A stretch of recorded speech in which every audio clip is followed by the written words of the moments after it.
At a bar in Los Angeles, pilot Rich is doing karaoke to celebrate his final flight before retirement. At the hotel, first officer Ben gets a call from his wife, who is upset because he isn't going home as promised. Ben explains that the schedule changed, so his wife reminds him that their son is sick, and Ben hasn't been around lately.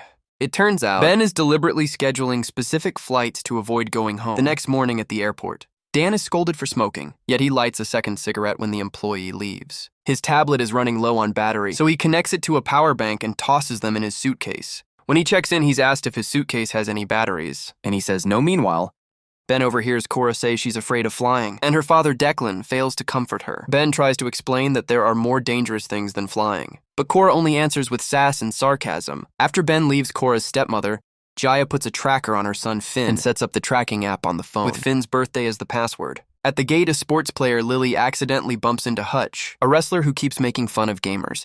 Hutch starts harassing Lily and only gets more excited when she calls him out. Team leader Sam comes to her defense. But before things can escalate, Hutch's coach drags him away. When Sam and Lily try to board the plane, Dan cuts in line in the cockpit. Ben reads in the technical report that a fan isn't working well and says they shouldn't depart until it's fixed. Rich presses a button to reset that fan and decides they shall depart anyway. When Ben does extra checks on the flaps, Rich scolds him for overthinking. After the plane takes off, Rich says that he thought Ben wanted to punch him for his scolding. That's what got him kicked out of the Air Force, and why he hasn't made it to captain despite his age, but at least they can joke about it. Sometime later, the plane is shaken by some turbulence, but it only lasts a second. Matt keeps staring at flight attendant Zoe, but Becky tells him he has no chance because he's a 5 and Zoe is a 9. Meanwhile, Sam tells Lily that they almost lost their last game because of all her planning. They won in the end, but they need to work as a team. Lily also asks him why he's afraid of reading her letter, so Sam promises to do so when they land. Then Sam goes to the bathroom and stares at Lily's letter with mixed feelings. Later, Declan tells Cora to be nicer to her new family, but she ignores him when he and Jaya start kissing. Cora makes gagging noises. Then the couple goes to the bathroom together to get naughty. When Finn's tablet runs out of battery, he looks for his mother. So Cora tells him that they're in the pool at the end of the plane. Finn goes looking for them, only to get lost. Matt notices this and invites Finn to sit with him to show him a game. After a few minutes, Cora feels alone and goes to knock on the bathroom door. In the cargo hold, Dan's power bank starts to heat up, and soon it catches on fire, which quickly spreads to other bags in the container. An alarm rings in the cockpit, so Ben activates the fire suppression system. But it isn't working well. Then he calls traffic control and gets permission to land at the nearest airport. 2 crew members enter the cargo hold and try to put out the fire. But their extinguishers aren't enough and the flames grow. When the plane suddenly shakes and tilts, the container rolls down and crashes into some gas tanks. A small explosion fills the room with fire and causes a tank to be shot through the wall, breaking the pressure as the plane starts falling at great speed. A tank bursts through the floor into the cabin and bounces all over the plane, killing a passenger by hitting him in the head. The shaking causes Jaya and Declan to slam their heads on the bathroom mirror. The cabin loses pressure too, and objects start flying, hurting several people. Cora is almost blown out of the plane, but Lily catches her just in time. Everyone puts on the oxygen masks except for Declan and Jaya, who are unconscious. After some effort and several minutes of turbulence, Rich manages to stabilize the plane by staying at a safe altitude. He then informs the passengers about the fire and asks them to stay calm while they divert to the Guam airport. Sam comes out of the bathroom and tries to return to Lily, but Zoe makes him take a random seat because it's too dangerous to move around. While she's distracted, Dan sneaks to the bathroom to smoke. Cora wants to go looking for her parents, however. Lily forces her to stay suddenly. The container in the cargo hold is sucked out of the plane through the hole left by the explosion, and it hits an engine, setting it on fire. While everyone panics, Zoe sends Dan back to his seat. Soon, the burning engine is blown away and makes a hole in the cabin wall. So many passengers are blown away too, with their seats in the cockpit. Ben notices that they've lost half of the system instruments. He calls air traffic again to ask for a closer airport, but there's nothing in the area, as passengers struggle to hold on. Cora runs to look for her father, but is caught by flight attendant Penny. The second engine is starting to catch on fire too, and the cockpit loses the rest of the instruments. Before the power shuts down, the pilots activate the ram air turbine, which acts as a backup source of power. However, this isn't enough for a relight or to dive for more speed, so they dump all the fuel. Then Rich tells the passengers to brace for impact, and the crowd begins to cry and pray as the plane descends dangerously fast. Ben and Rich argue over what technique to use to land. When Ben points out the possibility of a cartwheel, Rich finally agrees to do it his way. Rich concentrates on the mission, using all his knowledge and experience to keep the plane under control. Thanks to Rich's effort, the plane successfully lands on the water. However, it keeps sliding and soon is hit by a coral reef. The plane is split into several parts, and people get hurt or killed by the debris before a huge wave violently bursts into the cabin, flooding it and killing even more people. Seconds later, debris, flames, and bodies are floating on the ocean. A few people have managed to survive and keep screaming for help. Lily swims until she manages to hold on to some debris. Suddenly, a shark grabs her leg and pulls her back into the water. Lily struggles until she manages to free herself and climb onto a plain piece. She has a breakdown when she sees the scar the shark left on her leg. Noticing that the metal is sinking, she walks away from the water. In the cockpit, Ben tries to wake up Rich, saying they would have won if it hadn't been because of the coral reef. At that moment, the windows begin to crack. Penny tells Cora to wait and rushes to the cockpit to help Ben free Rich from his chair. When they pull, Rich wakes up to scream in pain because his leg is pinned by a piece of metal. Ben tries using an emergency axe to remove the metal to no avail and notices that Rich is bleeding too much. Rich accepts that this is the end, so he has a heartfelt goodbye with Penny and Ben before sending them away after locking the door. Ben and Penny find a wounded flight attendant and free her from the seat. In the meantime, Rich holds a family picture and sings his favorite song. Until the windows breaks, the water kills him as soon as it comes in.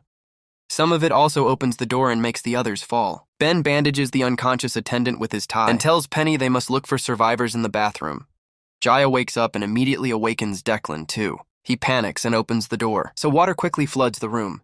Meanwhile, the plane's tail is upright and slowly flooding. Matt yells for help, and the only one who answers is Zoe, who throws him a flashlight. While Matt frees Finn from the seatbelt, Zoe starts going down the bodies, keeps startling her, and she slips a few times, but eventually she reaches the bottom. Matt and Zoe notice that Becky is only unconscious, so they yell at her until she wakes up. Now the group has to climb up to avoid the rising water. When they get to the top, Matt almost opens the door, but Zoe stops him and explains they're in an air bubble, so breaking the seal would make this plane section sink. While Zoe bandages Matt's hand, Finn begins to hyperventilate, so Becky comforts him and distracts him by talking about his family. Unfortunately, the plane shakes when it slips on the coral, so Finn panics again in the cockpit.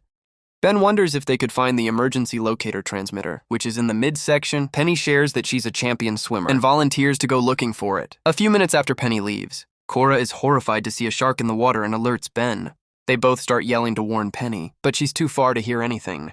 Ben activates an emergency life raft and gives Cora the only life jacket. Before they get on the raft to go after Penny, the shark is already swimming around her. So by the time the raft gets close enough, it's too late. The shark bites Penny's leg and drags her underwater. After some struggle, Penny manages to resurface, but the shark keeps dragging her down. Ben reaches for her and tries to bring her aboard. However, the shark bites her again and tears her body in half. Then the shark jumps high enough to land on the raft, so Ben desperately hits it with the paddle until it leaves. In the plane's midsection, most seats have dead bodies. Sam searches for Lily, but he only finds blood on her seat.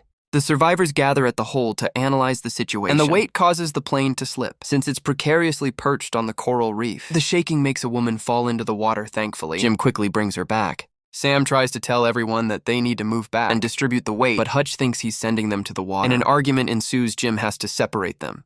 And Hutch shuts up when his coach and teammate also agree with Sam, while the midsection survivors start moving to the other seats. Lily's base finally finishes sinking. She has no choice but to jump into the water and swim. She reaches the midsection and startles the coach when she resurfaces. Then she runs to hug Sam while they're distracted. The shark gets close enough to capture the coach and drag him into the water. The man struggles and his blood dyes the water red, so Hutch's teammate gets in the water to try to help him. Hutch also wants to help, but Jim holds him back. Unfortunately, fighting back isn't enough, and the shark quickly kills both the coach and team. Afterward, Hutch blames these deaths on Sam's plan and jumps on him to start beating him up. When Jim tries to separate them, he gets punched too at that moment. Ben arrives and pulls Hutch back, telling him to keep his cool if he wants to live. In the tail, Zoe says they don't have much air left. Matt points out that if they stay there, nobody will rescue them, so he volunteers to go out.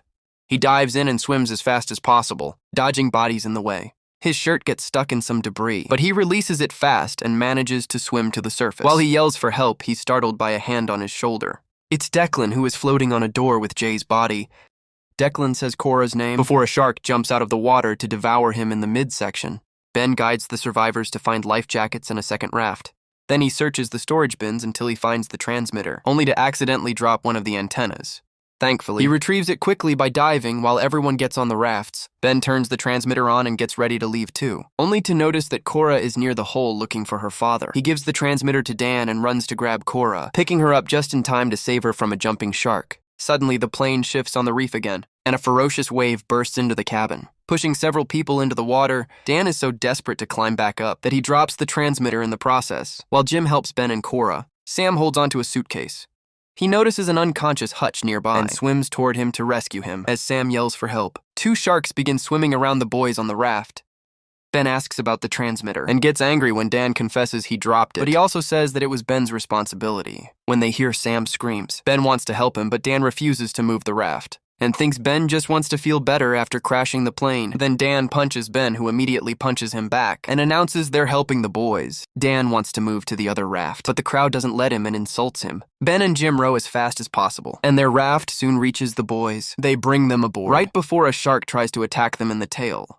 The group hears creaking, and Zoe decides it's time to leave, so she gets life jackets for Finn and herself. Becky is too old and injured to swim now, but Zoe promises to come back for her.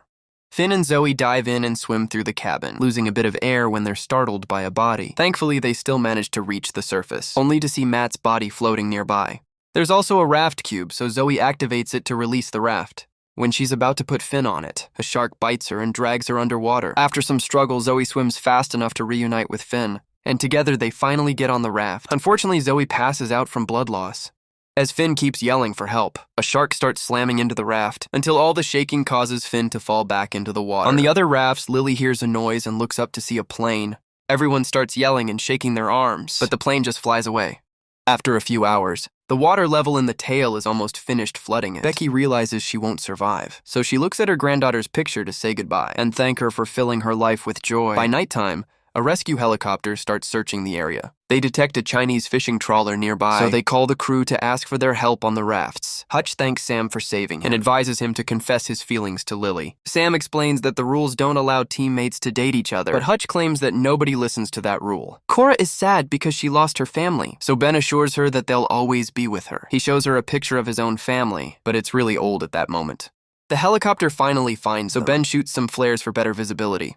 Then a diver starts descending, so the group tries to warn them about the sharks. Unfortunately, the diver can't hear them and reaches the water. Where she's immediately attacked, the helicopter tries to pull her out, but can't do it until the shark lets go. So the diver comes out missing an arm and a leg. She's still so close to the water that the shark only needs a slight jump to capture her again. As the beast drags the diver underwater, the connecting rope pulls the helicopter too. The rope mechanism suddenly explodes, and the chopper quickly crashes into the sea. The shockwave shakes the raft, and several people fall into the water as well. The survivors still on the raft help the others climb back. Dan desperately grabs a woman's arms and ends up pushing her down as he gets in, so a shark quickly devours her. At that moment, the fishing trawler appears nearby, so Ben shoots a flare to mark their location. Unfortunately, the trawler has to stop moving because it can't cross the reef, so the survivors have to row.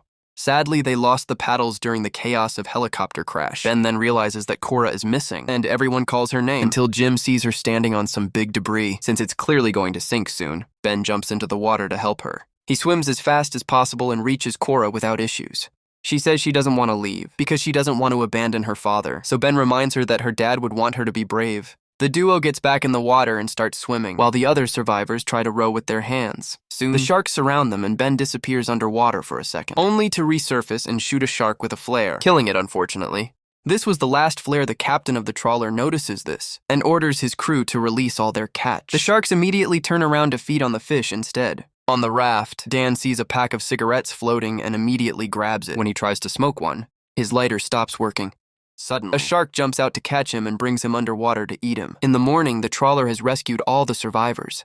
Sam tells Lily that the water took her letter and he couldn't read it. Lily says he already knows what she meant anyway, but she can't deny the issue of the rules. After some hesitation, Sam kisses her forehead and Lily kisses his cheek. Meanwhile, Cora keeps mourning her family. When she hears the others finally getting reception on their phones, Cora borrows Ben's and uses the tracking app to find Finn's tracker. They immediately show it to the captain, who guides the trawler to the third raft. At first, they only find Zoe, but she moves some plastic sheets to reveal Finn.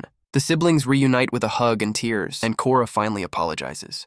Zoe asks about Becky, so Ben has to give her the bad news. Afterward, Ben looks at more recent pictures of his son, revealing he has cancer. He has a breakdown and calls his family to announce he's going home. Make sure to subscribe and turn on notifications so you can watch more videos like this. Thanks for watching.